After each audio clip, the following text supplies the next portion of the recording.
Okay, why is this 2011 Volkswagen CC in the garage? Why? So let me turn this down real quick. Okay.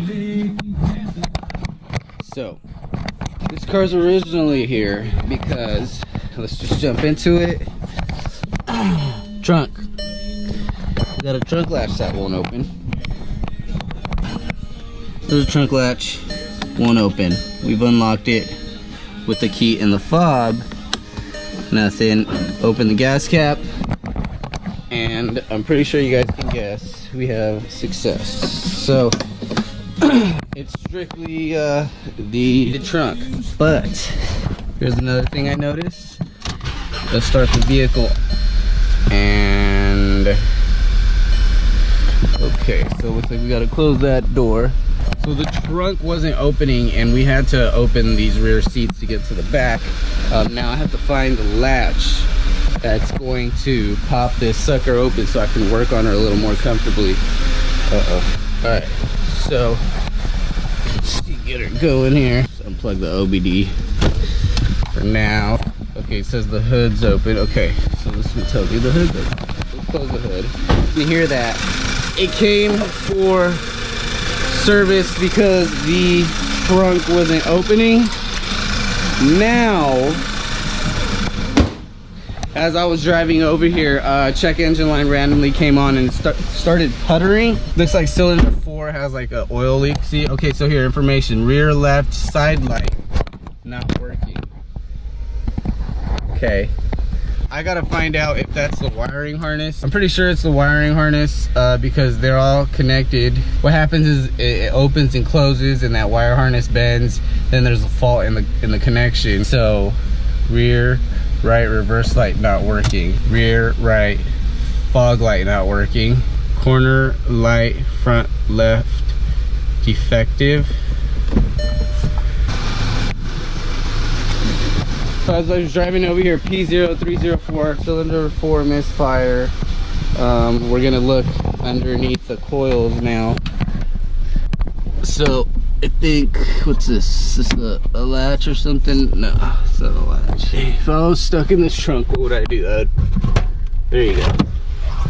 So looks like we're good on that. Let's look at our panel.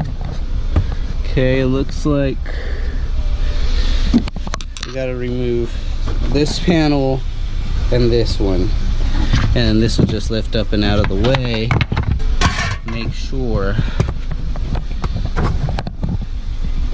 It looks like mechanically it's opening right up. There's no issues with the lock there, but there's a solenoid in here. Wiring routed through one of these posts right here.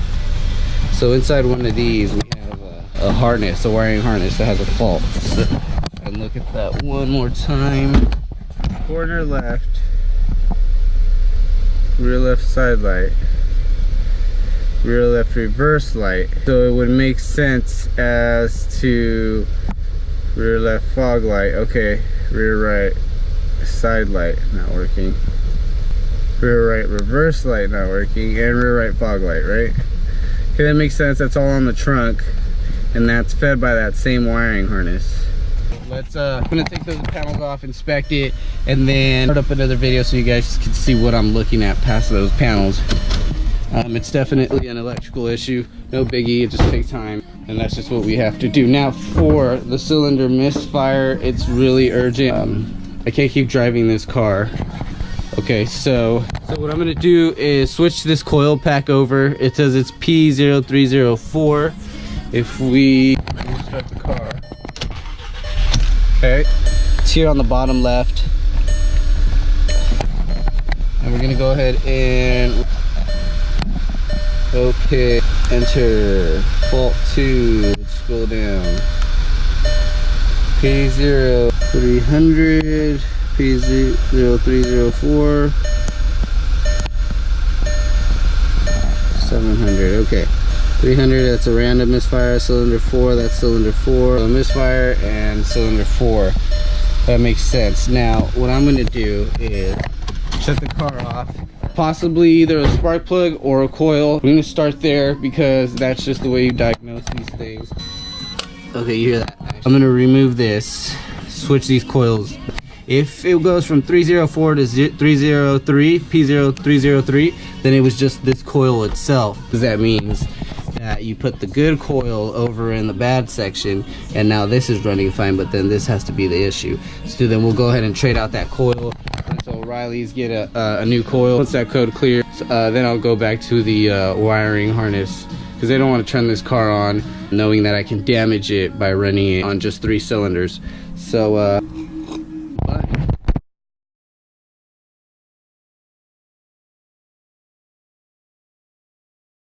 okay, so our coils are changed. We're all good here. Let's start her up. First things first, let's erase this code. Erase, yes, we do want to erase. Come on, erase fail. Okay, please start this car on. Okay, erase done. Okay, so the car has to be on. So erase, yes, enter, erase done. Let's go down to rescan. So I found out the car has to be on to work with the diagnostics tool and erase the codes. Cool. Okay, so let's rescan one code now. Fault 1. So we only got one fault now. 303. Booyah, it's the coil. We did it. We did it. Yes, I did inspect inside of the coil and around the spark plug. I also removed a spark plug. So what we did here is open this up.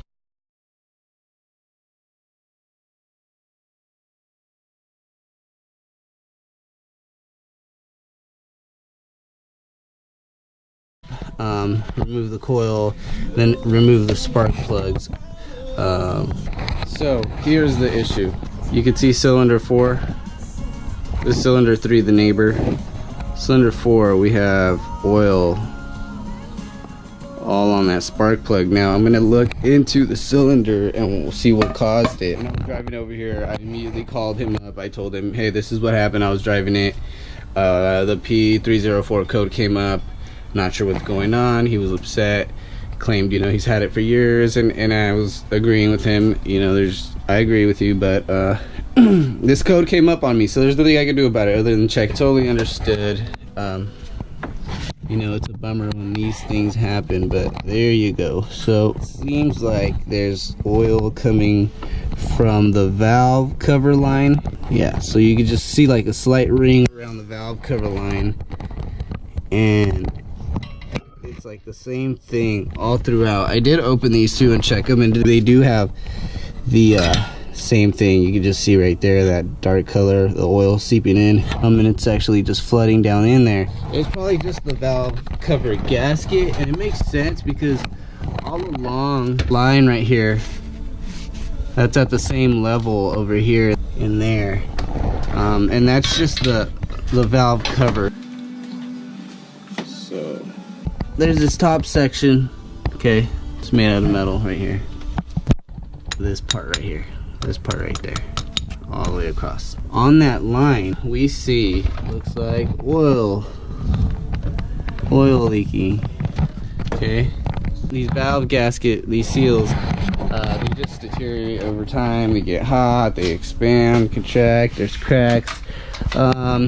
It's got 70,000 miles. It's been running rough. Not getting your oil changes on time is going to do that to it, because it's going to run hotter.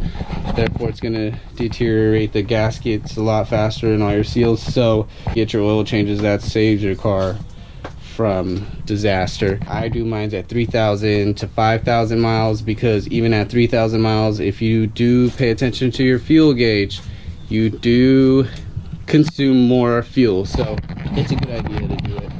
I did talk to the owner. He opted out of this job for now. We're just going to go ahead and replace the coil, install it, and then verify the codes have cleared. Once the codes have cleared, we continue on to the trunk. There's your coil. There's a bad one. Here's a good one. As you can see, you can't really tell. They look like they're both in good condition, but they're not. This one's ruined internally. Here is cylinder number 4. It was getting extremely oily, and cylinder number 3.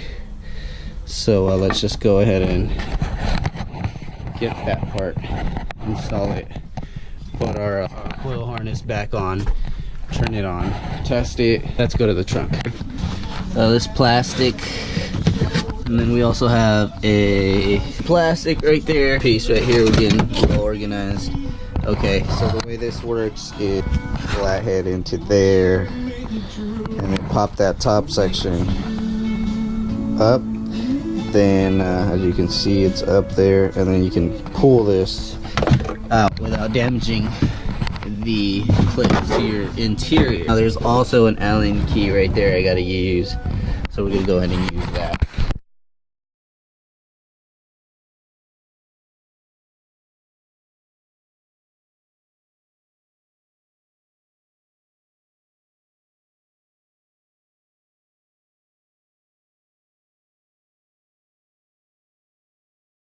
Here we go. So apparently this is the harness that becomes damaged. It travels through here, here, here, holds the trunk together. So it's concealed in here. But here's the issue with opening and closing here. There's not much slack there, so the wire continues to bend. It's highly likely that in here we're gonna have our fault. So I'm gonna go ahead and do that right now.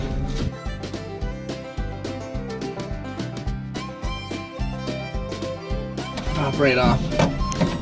Okay, there you go. Harness is out. Now we can let's inspect this. So I'm gonna open this whole thing up, and then we're gonna look at all the wire and see what condition they're in. You can see where this bends in here. Okay, that section right here is that corner that's constantly bending. The tape itself has been ripped. So we're gonna check for resistance, continuity. There's an electrical charge going all the way through. Doing it. Keep hitting that trunk button. Okay, I can't recreate it, but when we were hitting the trunk open button and I kept moving this wire around, it started activating the trunk switch up here. So we know it's the wire for sure. That's what happened. I know for a fact. The harness gets switched out, or I fix the wiring, and it's a done deal. This guy has full control of his trunk.